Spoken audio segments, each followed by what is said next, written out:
Alors, bonsoir à toutes et à tous. Merci beaucoup pour l'invitation. Merci pour les témoignages. Je vais essayer de faire beaucoup plus vite que ce que j'avais prévu. Du coup, je m'appelle Oriane Netting. Je suis chargée de mission transition écologique à la Ligue de l'enseignement. Depuis 2 ans, on a un projet fédéral qui place la transition écologique au cœur de notre orientation stratégique à la Ligue.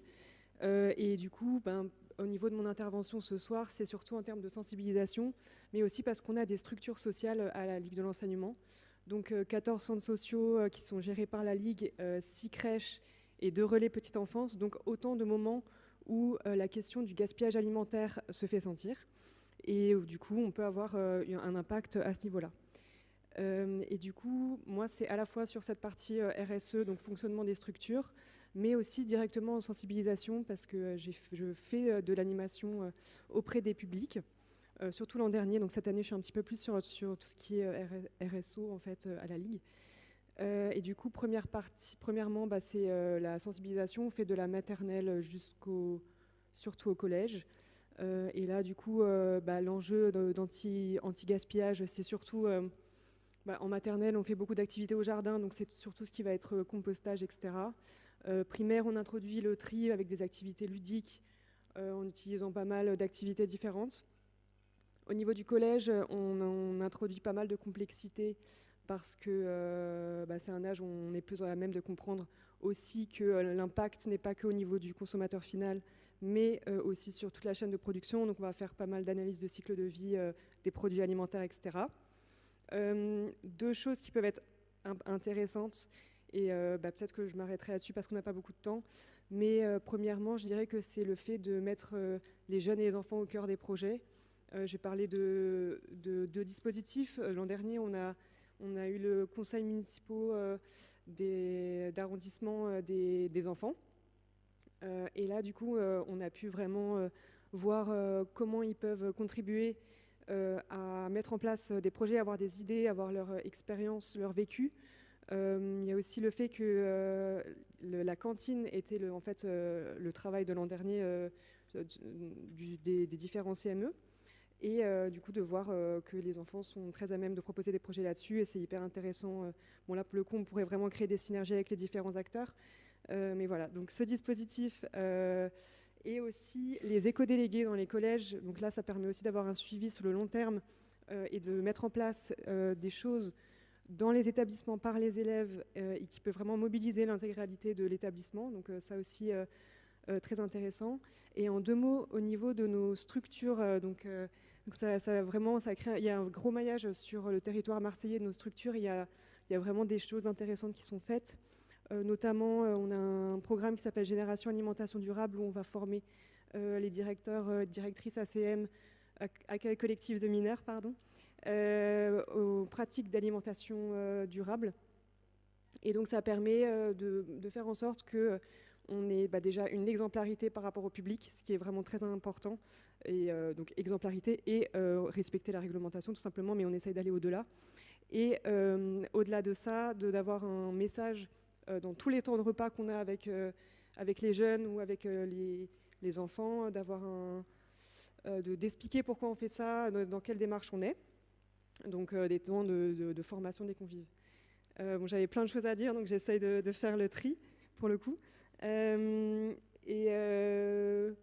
Donc voilà, et effectivement aussi, peut-être en termes de posture, ce qui peut être intéressant dans la formation, l'animation, c'est qu'on est d'accord en termes d'animation à la Ligue de ne pas être culpabilisant et de prendre en compte d'autres problématiques sociales ou de précarité alimentaire. Donc ça, c'est aussi quelque chose qu'on essaie d'intégrer dans notre réflexion. Mais voilà, en 2 mots, dans une fédération d'éducation populaire, comment se décline la lutte contre le gaspillage et contre les déchets. Donc voilà, j'aurais plein d'autres choses à dire, mais je vais laisser la parole. Merci Oriane. Donc on était sur la sensibilisation, pas confondre la formation professionnelle et la sensibilisation, très importante des publics. Et par exemple, quand on crée des plans d'action en restauration collective, en fait, on va faire appel à des structures comme la Ligue sur la sensibilisation des animateurs ou des enfants. Et récemment, par exemple, on a monté un consortium avec Planète Zéro Déchet pour répondre à l'appel d'offres de la réduction du gaspillage alimentaire et de sensibilisation des lycées de Marseille. Jean-Yves. Aïcha, tu n'as plus de temps, tu peux partir. Allez, au revoir. Je promis que j'accélère. Donc on a encore un peu de temps, parce que j'ai mis 2 jours et demi pour écrire ça. Mais alors, si je le lis, ils vont rater le début de... Bon, on y va. Donc, alors moi j'aime bien les images en fait. Les images parce que à chaque fois on lance des chiffres, mais on n'arrive pas à s'imaginer ce que ça représente le gaspillage alimentaire.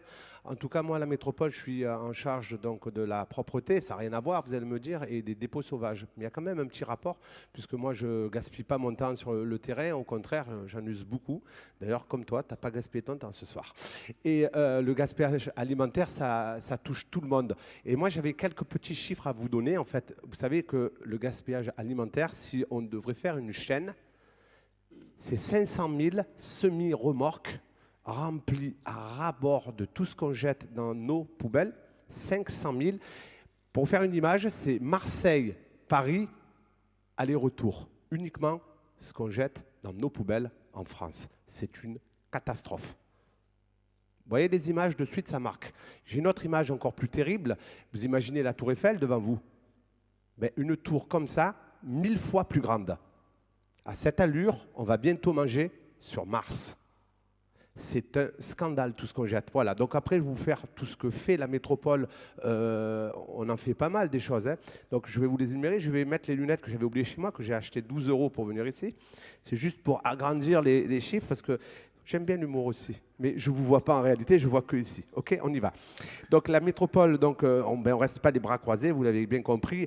On soutient donc les événements comme le salon anti-gaspi organisé par la brigade anti-gaspi et la journée anti-gaspi organisée par Épuzette. Voilà. Donc on fait, alors Écosphère, je remercie, la Cité des Transitions et bien d'autres nous montrent que chaque geste compte. Il y a aussi des outils pratiques comme Proxidon, on n'en parle pas assez. Proxidon est édité par les banques alimentaires, cette application géniale dans sa gestion des invendus et de donner à des banques alimentaires plutôt que les jeter. Résultat, ces produits finissent dans les assiettes de ceux qui en ont besoin et pas dans nos poubelles. Je vois que ça suit ici, là ça dort. Hein.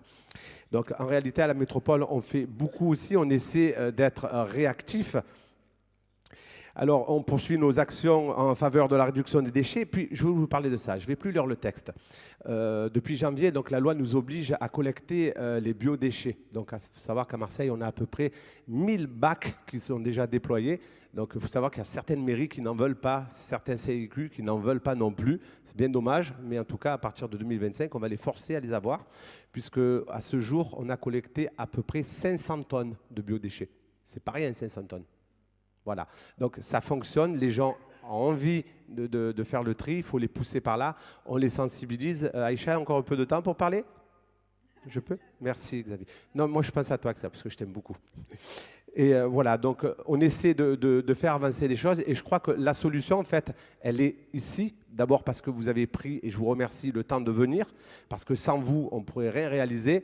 Et c'est surtout de fédérer pour qu'on puisse un jour avoir le stade Vélodrome pour se retrouver et en parler. Puisque à petite échelle, c'est bien, à grande, c'est mieux. Et c'est sur ces mots un peu plus chaleureux que je vais terminer mon discours, qui n'a jamais réellement commencé, puisque je l'ai fait dans la précipitation.